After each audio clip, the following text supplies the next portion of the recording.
অ্যাসাইলামে যারা অপেক্ষা করছেন ইয়ের জন্য, তাদের কি অবস্থা হবে?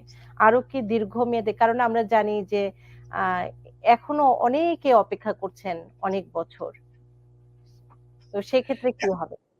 হ্যাঁ, এখন ব্যাকলগ অনেক, তবে আমরা যেটা প্রিডিক্ট করছি, আমাদের maybe others can disagree with me, তবে আমার মনে হয় এই এসআরএম পেন্ডিং কেসগুলা এক্সপার্টাইট করার চেষ্টা করবে, অনেক জাজ হায়ার করবে হয়তোবা।